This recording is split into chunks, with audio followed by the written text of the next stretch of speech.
Bismillahirrahmanirrahim. Assalamualaikum warahmatullahi wabarakatuh. Di sini kami sedang melaksanakan sebuah penelitian terkait dengan studi agama lokal. Ya, yang sebelumnya mungkin perkenalan dulu ya. Yang pertama, nama saya Irfan Maulana. Kemudian Nama saya Diki Kurniawan. Nama saya Muhammad Gias. dan ada juga narasumber kami ya untuk malam hari ini, yaitu Ya, saya Mikael Pamunangan Manalu. Nah, di sini kami mencoba untuk meneliti ya tentang kebetulan narasumber kami ini berasal dari agama Kristen, yang dimana di dalam berdasarkan cerita yang disebutkan oleh narasumber kami ini, ternyata di dalam agama Kristen itu terdapat sebuah tradisi atau budaya yang itu mungkin bisa jadi di luar dari agama Kristen itu sendiri. Nah, oleh karena itu kita akan mengupas tuntas ya tentang apa sih yang membedakan antara ajaran agama dan juga yang mana tradisi agama lokal. Nah, mungkin kita sudah langsung saja ke narasumber kita ya. Sebelumnya, yang dulu, Assalamualaikum. Shalom.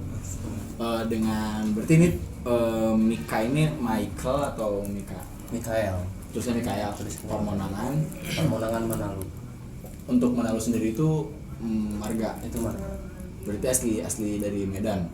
Sebenarnya saya lahir di Garut, cuman orang tua itu dua-duanya merantau langsung dari Medan. Langsung dari Lahir Medan. di Medan. Pernah ke Medan juga ya berarti? Pernah beberapa kali ke Medan. Bahasa Medan bisa berarti? Sedikit-sedikit lah bisa. Oke.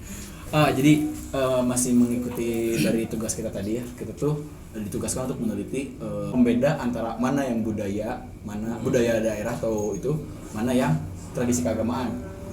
Dan sebelumnya kita udah riset dulu. Kita pernah baca bahwa di Batak itu ada yang namanya tradisi mungkin ya. Ketika ada yang meninggal tuh ada potong ternak lah atau segala macam, dan mungkin Mika lebih tahu itu tuh. Boleh dijelasin dulu nggak kayak gimana? Kalau buat tradisi pemakaman ya di suku Batak ini memang berbeda dari suku-suku di Indonesia yang lain karena identik dengan sukacita.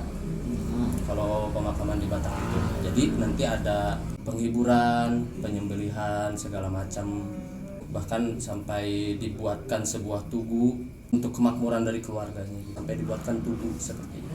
Dan itu juga nggak langsung begitu saja, tetap ada tata caranya. Harus ada tata caranya. Yang pertama di suku Batak biasa lakukan ketika ada orang yang meninggal tuh apa tuh biasanya? Biasanya hal yang pertama dilakukan itu mengumpulkan pihak keluarga. Mengumpulkan pihak keluarga, dan ini juga bukan sembarangan.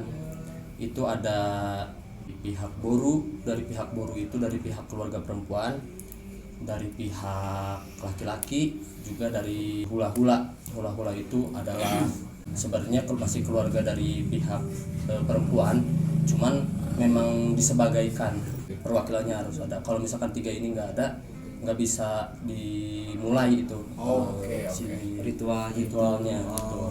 Jadi dikumpulkannya tiga orang ini adalah untuk musyawarahkan mulai dari upacara adatnya kamu diadakan di mana gitu, dilaksanakan kapan, pemakamannya juga beda, pemakamannya di mana gitu.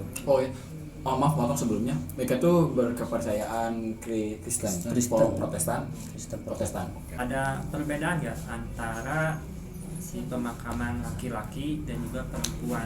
Apakah di sana itu dibedakan ataukah sama ataukah bagaimana? Itu bukan cuma hanya itu saja. Di pemakaman orang Batak ini, tradisi pemakaman orang Batak ini dia diklasifikasikan oleh usia dan juga statusnya. Oke, boleh dibahas dari yang mana dulu? Sebenarnya untuk tata cara pemakamannya saya kurang tahu, cuman klasifikasinya saya tahu. Kalau nggak salah, setahu saya ya, klasifikasinya tuh dari anak yang masih dalam kandungan itu dikuburnya berbeda. Itu cuman ditutupin kain, dimasukin tanah. Terus ada juga balita, anak-anak, terus remaja, sama orang-orang yang sudah kawin tapi masih belum memiliki anak, itu penguburannya juga berbeda.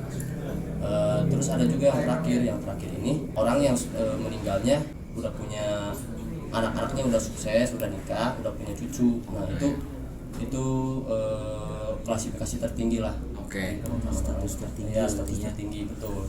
Dan yang memiliki ritual yang cukup kompleks tuh di kelas yang terakhir tadi mungkin. Kelas yang terakhir, karena memang kebanyakan apalagi yang di kampung di Medan sana, yang di Tanah Batak, orang-orang tuh pada meninggal di umur-umur segitu biasanya. Panjang umur berarti ya. Panjang umur. Namanya kan Kristen ya, Iya, Kristen. Tapi ritual pemakamannya itu kan kalau misalkan di dalam agama Kristen sendiri ada gak kayak gitu? Nah, itu dia sebenarnya.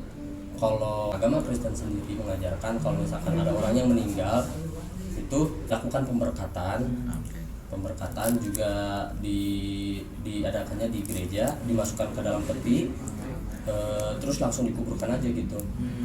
Nah, uniknya di Batak ini jadi si perpaduan antara si agama dan budayanya ini seimbang gitu, bisa dibilang gitulah. Jadi disatukan di sana, nggak kayak misalkan agama dulu beres agama baru tradisi, enggak. Langsung kalau apalagi kalau di Batak sana ya, di tanah Batak sana langsung disatukan. Sebenarnya untuk prosesi pemakaman itu di semua daerah juga sama mungkin, apa enggak? Apa ini tuh spesifik daerah Mika aja gitu? Sebenarnya ini ya betul, enggak juga sih, Kurang lebih sama lah mungkin. kurang lebih sama, cuman karena Batak itu pun ada 4 sebenarnya ya, Batak Toba, Batak Karo, Batak Simalungun, dan Batak apa lupa lagi. Nah, yang lainnya saya kurang mengetahui, cuman kalau Batak Toba kayak gitulah. Oh, kurang lebih yang setahu Mika kayak gitu berarti ya. Oke, balik lagi ke bahasan kita penelitian tadi tentang apa yang menjadi pembeda atau apa ya, kita mengklasifikasikan pemisahan antara yang ini loh yang budayanya, yang ini yang agamanya gitu ya. Mulai dari tadi pertanyaan awal tuh kan kalau ada yang meninggal tuh gimana gitu kan. Nah, yang untuk tadi kan mengumpulkan keluarga gitu kan. Nah, lalu melakukan apa setelah pengumpulan keluarga tuh yang dilakukan oleh orang Batak tuh apa biasanya? Nah, pengumpulan keluarga ini itulah langkah awal yang dilakukan orang-orang Batak pada umumnya, dan itu tuh bagian dari tradisinya. Oke. Jadi tradisi yang didahulukan. Oke, itu satu. Setelah bermusyawarah sudah apa ya istilahnya, udah sekata keluarga dengan para petinggi petua-petua, dibawa dulu ke gereja. Di situ dilakukan ritual seperti biasa. Ritual Nasrani ya. Betul. Tapi tetap ada pemuka agama yang datang. Nah, pemuka agama yang datang nanti. Oke. Jadi mayatnya ditaruh di rumah. Penatua dan pihak keluarga ini datang ke gereja untuk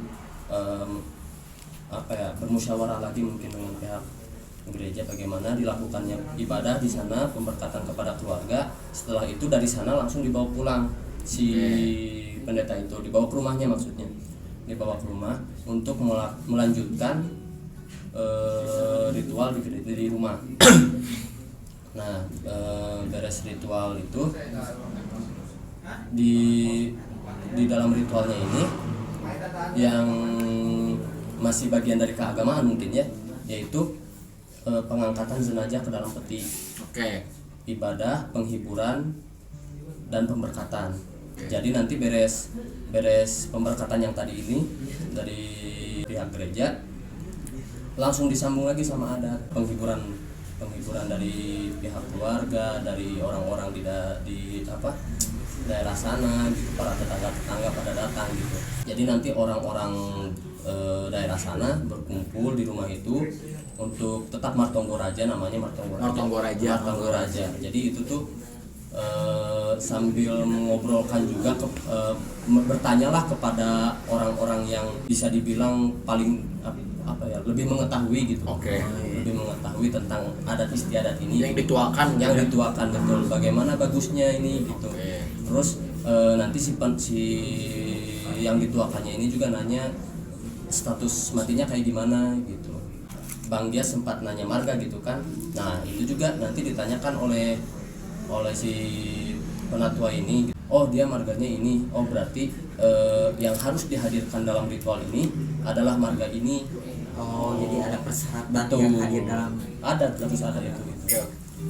Itu kalau misalkan nggak hadir, misalkan nggak marganya itu gimana? Apakah jadi ada syarat yang tidak terpenuhi gitu lah. Kalau ada syarat yang tidak terpenuhi, sebenarnya ritual pemakaman ini tetap jalan, cuman jatuhnya jadi pemakaman yang berduka cita.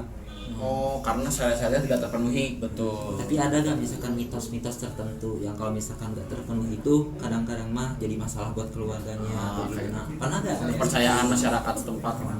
Saya kurang tahu sih ya, saya nggak pernah dengar gitu. Cuman dari pengalaman saya juga kan, kakak saya juga dulu 2 tahun yang lalu, 3 tahun yang lalu meninggal. Saya ikut ke sana untuk menyaksikan ritual-ritualnya. Itu tuh memang harus dipenuhi gitu. Jadi situ setelah selesai berdiskusi, bermusyawarah bersama penatua, barulah dilakukan penghiburan 1 malam. Jadi itu acaranya sore menjelang malam. Nah, Sampai? Sore sampai subuh. Jadi itu nanti si mayatnya ditaruh di tengah-tengah ruang tamu, harus di tengah-tengah ruang tamu ya, nggak boleh di kamar, nggak boleh. Oh, nggak boleh di ruang keluarga, nggak boleh harus di ruang tamu. Betul, harus di ruang tamu. Nanti orang-orang pada masuk. Pertama pihak Melayat. yang melayat memberi penghiburan dulu kepada keluarga dengan bernyanyi, terus tortor, kalau di Batak disebutnya itu tortor atau menari gitu kan. Dari situ barulah semuanya ikut menortor. Dan kembali lagi ke klasifikasi status tadi, karena kakek saya meninggalnya statusnya dia udah punya cucu, si orang-orang tuh menortori mayat kakek saya. Jadi mayat kakek saya tuh ditortori gitu, dikelilingin gitu sama orang-orang, nyanyi sambil nyanyi. Dan jadi nyanyikan tuh doa-doa Kristen atau daerah, lebih ke daerah aja itu. Lebih ke daerah tapi masih doa-doa gitu. Oh, Oke. Seperti apa ya kalau disebutkan, kayak doa-doa dalam bahasa Batak lah gitu. Tapi untuk muatan si doa-doanya tuh emang dari Alkitab gitu tuh atau beda lagi itu? Kayaknya mah enggak sih, soalnya Oh, beda lagi berarti. Beda lagi. Berarti itu mah sistemnya bukan ke agama ya, lebih ke humanisnya aja, bukan si budayanya. Maksudnya kalaupun ada orang yang jadi nyambung ke sini. Kalaupun ada yang bukan kepercayaan Kristen tapi dia mengikuti atau memegang budaya itu juga bisa berarti kan, untuk Bisa. menortori segala macam Bisa gitu kan. ya, ikut menortor juga. Dan kakek saya tuh ditortorinya wajib seperti ini. Oke. Terus jadi gerakannya itu Gerakannya seperti ini. Jadi itu tuh tandanya bahwa kita tuh sudah melepaskan dia dengan benar-benar penuh sukacita. Nah, di sini ikhlas lah mungkinnya ikhlas, kalau betul. secara bahasa ininya mah. Di sini bagian sukacitanya karena dia telah istilahnya mah sukses lah gitu. Sukses dalam apa? Mendidik anak-anaknya sampai ke perantauan sana gitu kan. Kalau orang-orang Batak suka merantau gitu kan, sampai punya cucu. Dan bahkan untuk pas dia meninggal, si anak-anaknya ini mampu membawa anak-anaknya, berarti cucu-cucu si yang meninggal ini, untuk melihat dia mau dikuburkan gitu. Dan itu disebutnya mati saur matua. artinya mati Ya itu yang tadi itu. Saya kalau arti perkataannya saya nggak tahu, tapi Istilahnya itulah ya istilahnya. istilahnya itu untuk orang yang meninggal statusnya itu udah sukses lah gitu istilahnya. itu yang nyanyi keliling itu tujuannya itu untuk menghibur keluarga atau mendoakan mayat ini. Dua-duanya. Oh, dua-dua. Jadi nanti ada manortor ini sambil menghibur keluarga. Nah, sambil menortor sambil bernyanyi lagu Batak yang sebenarnya melantunkan doa-doa. Oke. Melantunkan doa-doa. Itu acara sampai subuh karena kan pihak keluarga, tetangga-tetangga juga dari orang-orang yang semarga gitu kan. Terus orang-orang yang sengaja dipanggil Bergantian berarti di ruang tamu tuh. bergantian berdasarkan usulan penatua. Orang-orang yang dipanggil berdasarkan usulan penatua itu. Oke. Berarti setidak-tidaknya ada 2 tokoh yang berpengaruh dalam prosesi pemakaman itu. Yang pertama yang dituakan secara budaya, yang kedua mungkin pemuka agama tadi. Iya. Karena ada penggabungan antara budaya dan keagamaan tadi gitu kan. Terus berarti tadi kita bisa sedikit klasifikasikannya, bedakan tentang bahwa secara keagamaannya tadi ada pemuka agama, ada pemberkatan juga. Namun terlepas daripada itu, yang akhirnya menjadi sebuah kesatuan tradisi itu untuk dari budaya Bataknya sendiri, ada penghiburan, ada yang tortor itu dari budaya berarti ya. Dari budaya. Setahu Mika sendiri, budaya tersebut tuh berlaku nggak bagi orang Batak yang meninggalnya tidak di tanah Batak atau tidak di Medan? Kalau misalkan dia masih memegang teguh adat istiadat Batak, pasti bakal dijalankan. Tapi kalau dilakukannya tidak di Batak juga nggak apa-apa, kayak sekarang mereka di sini ya, Iya, tapi betul. amit-amit kedepannya gimana di sini dilakukan tuh Iya dilakukan. mengundang keluarga-keluarga yang sama-sama ngerantau di sini gitu. Bahkan sampai dari kampung ada yang ke sini. Oh, berarti nggak ada kekhususan bahwa melakukan ini tuh harus di Di Batak. Medan gitu, enggak. Nah, sih sebenarnya enggak gitu. Cuman lebih ke apa? Yang pasti mah yang 3 unsur tadi itu harus ada si penatua, pihak dari laki-laki, pihak dari perempuan, perwakilannya itu harus ada. Oh, berarti ruang tamu orang-orang Batak yang memegang itu relatif agak-agak luas sebenarnya. Iya, bentuknya. sebenarnya ya. Kalau di sana ada nggak misalkan yang di luar agama Kristen nih, tapi sama misalkan melakukan hal tradisi semacam ini, contohnya misalkan ada nih yang agama Islam juga misalkan, tapi ketika meninggal tradisinya dilakukan itu di sana di Batak. Nah,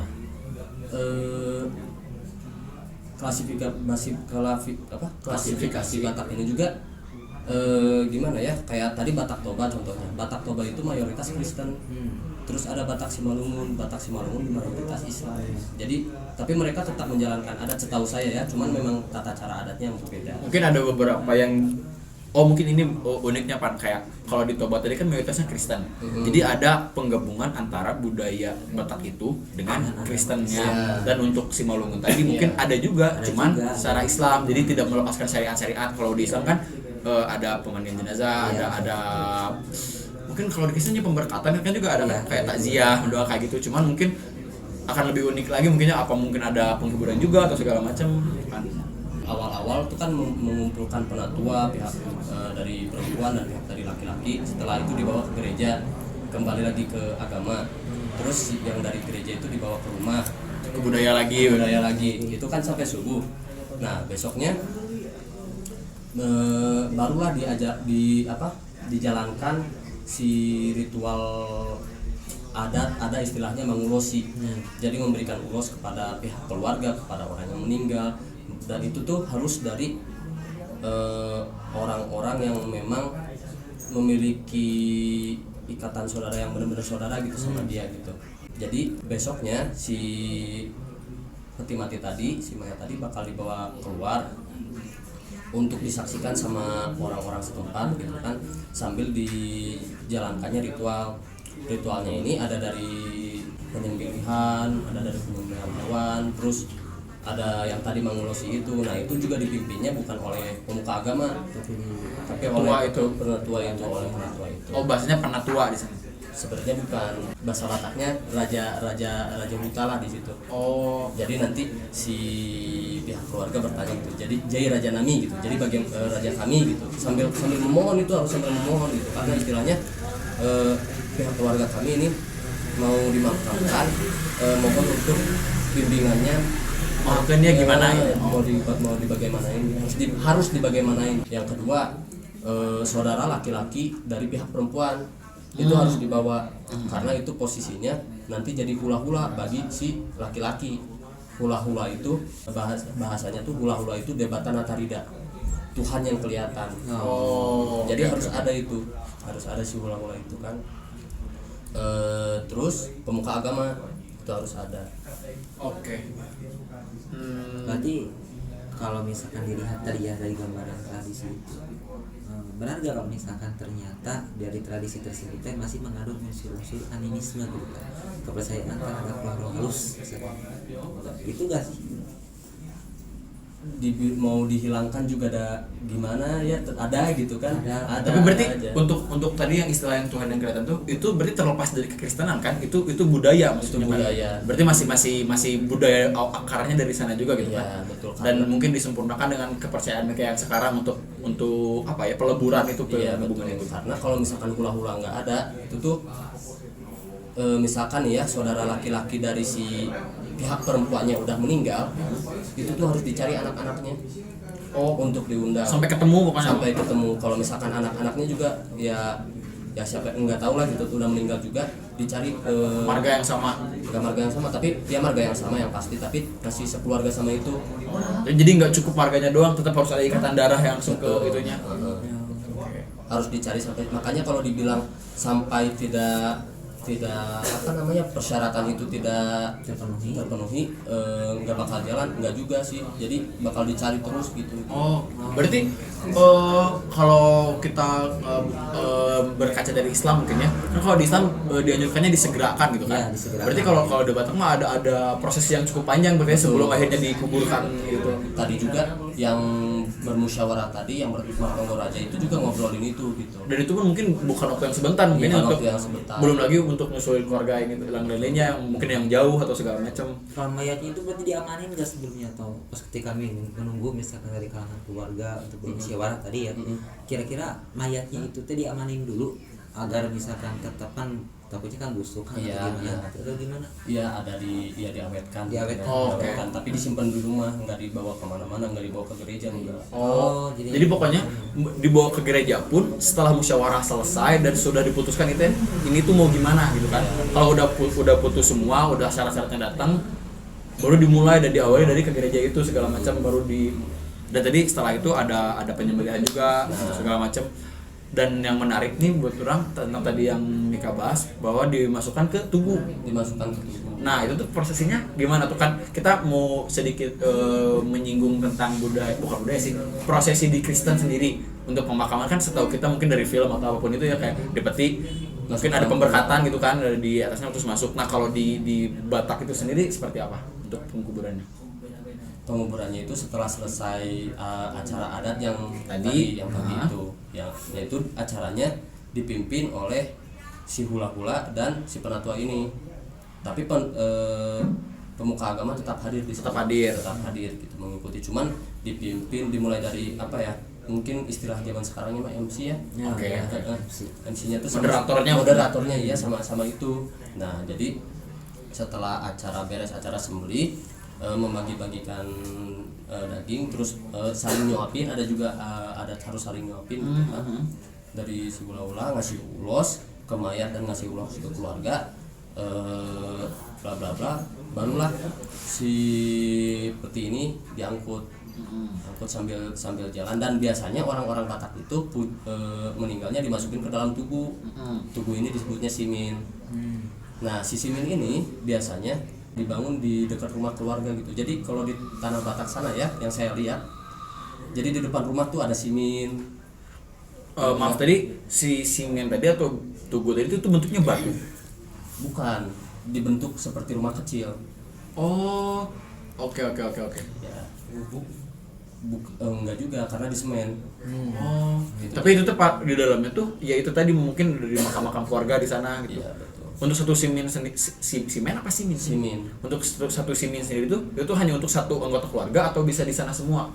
Untuk pihak keluarga yang meninggal di sana nanti dimasukin ke simin-simin itu. Jadi maksudnya kalau bapaknya meninggal di simin ini, nanti kalau anaknya atau istrinya meninggal satu simin kah atau beda lagi bikin lagi? Kalau misalkan ini ya dari suami istri misalkan meninggal nih si suaminya, si istrinya belum meninggal, si suaminya nanti pas si istrinya meninggal dimasukin satu simin. Nah terus anak-anaknya juga berdekatan di situ. Tapi nanti kalau ke cucu-cucunya udah beda lagi. Jadi kalau suami istri bisa saja satu simin gitu kan. Kalau sama anak misah siminnya. Tapi masih daerah masih di sana juga, cuma tidak satu atap lah mungkin ya istilahnya. Betul. Dan simin ini juga mencerminkan apa ya, statusnya mereka lah, keluarga mereka gitu. Oh, berarti ada ciri-cirinya juga. Kalau yang ini tuh statusnya kayak gini nih, kalau simin kayak gini, kalau gini kayak gini. Oke. Nah, nanti si mayatnya ini diangkut sama pihak keluarga sambil ada adat istiadat gitu kan, sambil bernyanyi lagu Batak gitu. Sambil ada juga orang apa ya, istilahnya yang memimpin jalan gitu sambil teriak-teriak dia. Enggak teriak-teriak sih, lebih ke ngomong gitu ke orang-orang yang nungguin si mayat ini diantar gitu. Kalau misalkan ini adalah orang yang meninggal, dia begini. Sampai ke simin tadi barulah diiniin lagi kembali lagi ke ritual keagamaan. Oke. Nah, di situ si pemuka agama ngambil alih jadi pendeta. Jadi melakukan ritual. Nah, di situ baru melakukan ritual seperti agama Kristen yang biasa gitu. Ada pemberkatan sebutnya atau? Iya, ada pemberkatan juga. Ada ibadah sedikit. Jadi ibadah sedikit itu kayak ya puji-pujian lah gitu. Yang dari apa sih namanya? menurut tata cara Kristen itu tadi Tata berarti cara ya, yang Kristen. benar-benar itu mah dari agama, pure dari agama, cuma di sini. Kalau tadi menyambung Mika ada yang teriak-teriak tentang ini tuh yang meninggal gini-gini. Di Islam juga ada biasanya di masjid sebelum sholat jenazah yang disebutkan iya, kalau bahasa Sundanya iya mayatnya saya kayak gitu mungkin. Nah, Ya mungkin seperti itu. Ada agama Kristen dan juga si tata cara si budaya ini. Apakah mereka si orang-orang yang melakukan tradisi ini tuh menyadari bahwa hal ini tuh ada di dalam agama Kristen dan memang tidak bertentangan, ataukah apakah mereka tuh menyadarinya dan apakah akan dihentikan atau harus terusan berjalan gitu? dia bakal timbul pertentangan tidak dari para tokoh agama. Mungkin dari tokoh agama Kristen kayak ini tuh harusnya nggak gini, itu harus kayak Kristen atau kembali juga dari sudut pandang penatua agama tadi, enggak harus gini atau malah jadi nyatu gitu, mereka tuh ya udah kita satuin aja atau gimana tuh. Sebenarnya kalau di Medan sana ya, di Batak sana itu tuh nggak jadi sebuah pertentangan sebenarnya gitu. Jadi memang itu tuh adalah satu Justru jadi keistimewaan mungkin ketika itu bisa melebur jadi Ya, satu tanpa harus. ada pertentangan. betul itu Jadi harus toleransinya gitu ya. malah jadi harus diikuti dengan adat istiadat itu gitu kalau di Medan sana. Cuman kalau misalkan di Pulau Jawa ini gitu ya, di kota-kota besar memang sudah jarang ditemukan yang seperti itu gitu. Mungkin karena faktor sulit juga menghubungi pihak keluarga yang sudah jauh gitu kan, juga menemukan sosok penatua gitu sih. Iya, orang tadi mikir gitu untuk di daerah di luar sana, di luar Batak maksudnya kayak sekarang kita di Sumedang ini mungkin gimana gitu kan nyari penatua, karena mungkin satu kampung juga nggak semua bisa. Batak atau Iya, gimana betul. gitu kan. Terlebih yang merantau ini juga kan maksudnya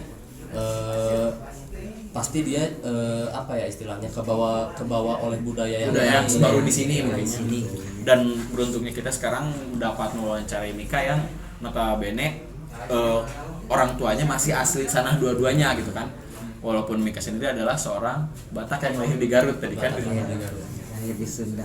Lahir di tanah. Jadi unik sekali ya pembahasan terkait dengan Kristen Batak ini. Iya, mungkin bisa saya sedikit ulas ya, Iya. dengan sebulan tadi bahwa sebenarnya sangat-sangat unik dan berbeda mungkin, dan mungkin di daerah-daerah lain juga ada tradisinya masing-masing Iya, gitu. pasti. Dan yang cukup unik di sini di mana ada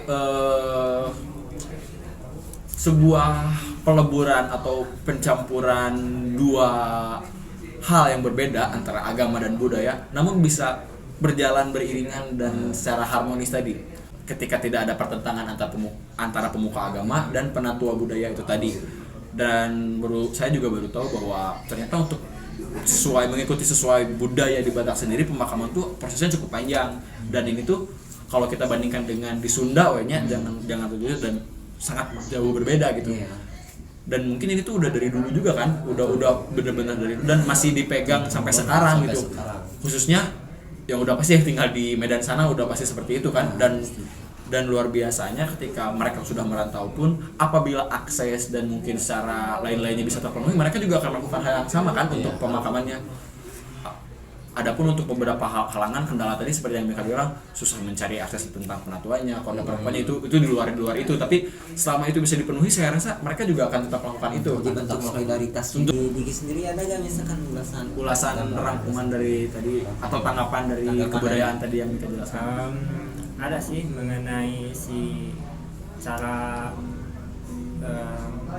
si pihak keluarga atau dalam tradisi ini dalam menghibur si keluarga yang sedang berduka. Ya, itu juga berbeda kan Itu ketika membuat si keluarga yang kehilangan atau seorang yang meninggal itu atau dari keluarga itu merasa terhibur atau menghibur keluarga yang berduka lah mungkin itu ya, yang tadi itu. mungkin itu yang menurut saya menarik gitu.